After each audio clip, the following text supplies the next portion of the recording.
তমলুকে নবনির্মিত আধুনিক সভাকক্ষ উদ্বোধন করলেন রাজ্যের সমবায় মন্ত্রী প্রদীপ মজুমদার।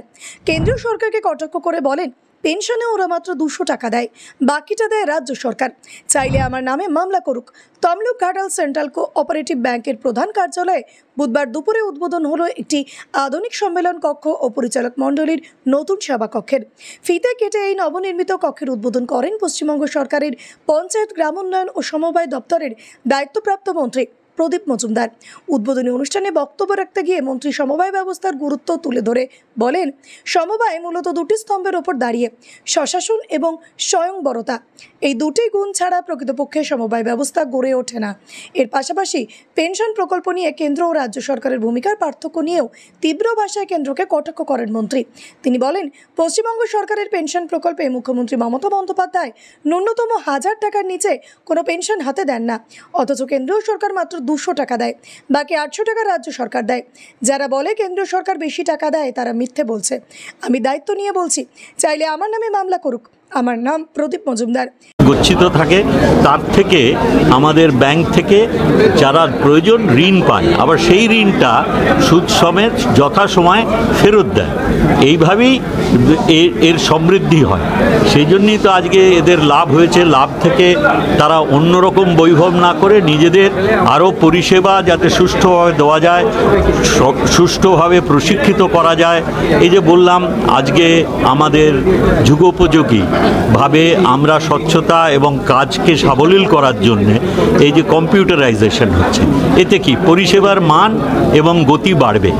তো এইভাবেই এগুলো হচ্ছে ইন্ডিকেটর যে আমরা প্রান্তিকদের সহায়তার এবং পরিষেবা বাড়াতে পারছি কিনা।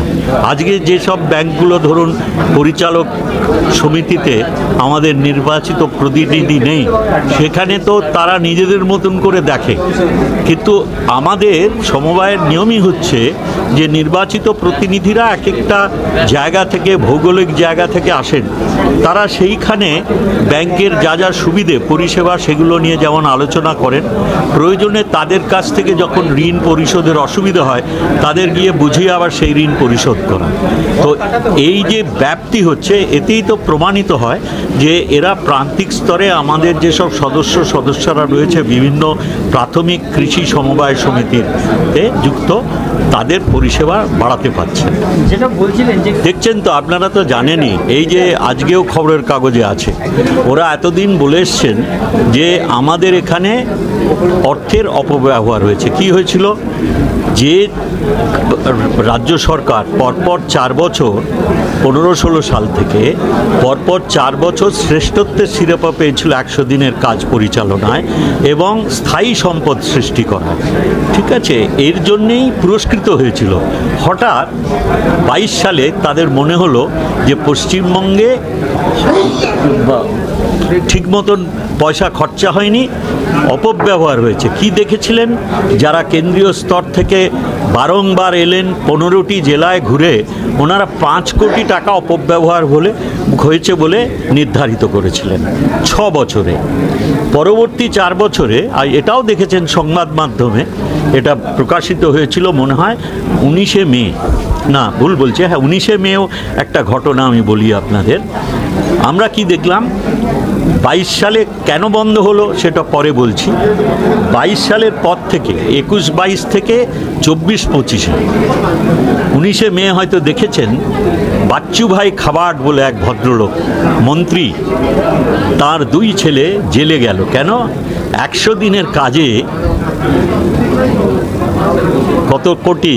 75 কোটি টাকা তছরূপ করে সেটা ধুয়ে পুছে হাত পরিষ্কার করতে পারলেন না। সেজন্যে গুজরাটের গ্রামোন্নয়ন মন্ত্রী বাচ্চুভাই খাবাটের 2 পুত্র জেলে গেলেন। 75 কোটি মানে 5 কোটির 15 গুণ। ওটা ছিল 6 বছরে, এটা হলো 4 বছরে। আরও শুনে নিন, 49 কোটি টাকা উত্তরপ্রদেশে অপব্যবহার ওই 4 বছরে। 19 কোটি টাকা বিহারে, 15 কোটি টাকা মহারাষ্ট্রে। কোথাকার সরকার? সব ডবল ইঞ্জিন সরকার। 4 বছরে 15 কোটি জিনিস যেখানে সব থেকে কম হয়েছে, সেটাও কিন্তু পশ্চিমবঙ্গের 3 গুণ। তাদের 100 দিনের কাজের টাকা বন্ধ হয়নি।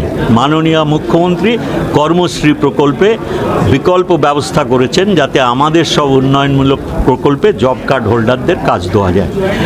আর বাংলার বাড়ির কথা তো বললাম, সবাই শুনেছেন কিভাবে বঞ্চিত করা হয়েছে। মনে আছে 18 সালে যখন ইন্দিরা গান্ধী আবাস যোজনার নাম পরিবর্তন হলো প্রধানমন্ত্রী আবাস যোজনা, কি বলেছিলেন? 2022 সালের 15ই আগস্টের ভেতরে উন্মুক্ত আকাশের তলায় যত ভারতবাসী থাকবে, ঝুগি ঝুবড়ি গ্রামে শহরে, প্রত্যেকের মাথায় পাকা ছাদ দেবো। সেই ছাদের তলায় নলের জল থাকবে, সৌভাগ্যের বিদ্যুৎ থাকবে, শৌচালয় থাকবে, গ্যাসের চুলা থাকবে। কেন 15ই আগস্ট? ভারত 75 বছর স্বাধীনতা অর্জন করবে ভাই, কিন্তু হলো না। তারপরে এইভাবে প্রত্যেক রাজ্যকে বলেছিল নামের তালিকা বানাও। আমাদের এখানে যে তালিকা ছিল তা 5 বছর পরেও 32 লক্ষ এখনও বাকি আছে, দেননি। মাননীয় মুখ্যমন্ত্রী রাজ্যের তহবিল থেকে সম্পূর্ণ অর্থ দিয়ে 12 লক্ষ বাড়ি করে দিয়েছে বাংলার বাড়ি। এই জায়গায় দাঁড়িয়ে আপনি যখন তমলুকে আছেন, এর সময় গতকাল থেকে গত 2 দিন থেকে কেন্দ্রীয় টিম একটা এসে আসুক না কি দেখতে এসছে পাচ্ছে কিনা মানুষের কাছে জিজ্ঞাসা করছে। তো যে কি তাদের সঙ্গে আমি কথা বলেছি, টিভিতে তো ভুল ব্যাখ্যা হয়েছিল। তারা বলেছেন আজ অবধি শুনুন, ওরা দেখতে এসছেন একটা আমাদের সামাজিক প্রকল্প আছে পেনশন, সেটা জানেন কি ভারত সরকারের কি যোগদান আছে জানেন? 1000 টাকার কমে আমাদের পশ্চিমবঙ্গে মাননীয় মানবিক মুখ্যমন্ত্রী মমতা ব্যানার্জি কোনো পেনশন 1000 টাকার কম রাখেননি। ভারত সরকার 200 টাকা দেয়, 800 টাকা দেয় রাজ্য সরকার। ওরা কি দেখতে এসছেন যে প্রকল্পে লোক পাচ্ছে কিনা? ওরা তো ঘুরে দেখছেন, দেখুন না কি দেয়। তারপরে জেনে নিন যে ওখানে ভারত সরকারের একটা পেনশনে 1000 টাকার পেনশনে 200 টাকার অনুদান আছে, আর রাজ্য সরকার দেয় 800 টাকা। সেটাও জেনে বলবেন আপনার। ওনারা তো বলছে ওনাদেরকে যে কেন্দ্র সরকার দেয়। ওই তো বলছি 200 টাকা দেয়। যদি বলে মিথ্যে কথা বলছে, আমি দায়িত্ব নিয়ে বলছি। আমার চেহারা দেখান, আমার নাম প্রদীপ মজুমদার, কেস করতে বলুন। আমি দায়িত্ব নিয়ে বলছি 200 টাকা দেয় ভারত সরকার 1000 টাকায়, আর 800 টাকা দেয় রাজ্য সরকার। কারণ মাননীয় মুখ্যমন্ত্রী বলেছেন আমার রাজ্যে কোনো পেনশন 1000 টাকার কম হবে না। ঠিক আছে, সেই জন্য ওটা দেখুন না।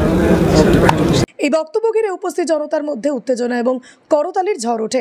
এদিনের অনুষ্ঠানে মন্ত্রীর পাশাপাশি উপস্থিত ছিলেন পূর্ব মেদিনীপুর জেলার অতিরিক্ত জেলাশাসক সৌভিক চট্টোপাধ্যায়, তমলুক ঘাটাল সেন্ট্রাল কোঅপারেটিভ ব্যাংকের একাধিক আধিকারিক ও কর্মচারীরা। এই আধুনিক সম্মেলন কক্ষ সভাকক্ষ চালু হওয়ায় ব্যাংকের প্রশাসনিক এবং নীতিগত সিদ্ধান্তে গ্রহণে গতি আসবে বলে মনে করছেন সংশ্লিষ্ট মহল। পাশাপাশি এই আধুনিক পরিকাঠামোর এই সংযোজন রাজ্যে সমবায় ব্যবস্থার মান উন্নয়নে নতুন দিগন্ত খুলবে বলেও আশা করা হচ্ছে। পরের যে অংশ, যে কোনো প্রকল্পে, কেন্দ্র পরিচালিত প্রকল্পে তার একটি অংশ আছে তাদের সহায়তা হিসেবে, সেই অর্থ আসা বন্ধ হয়েছে।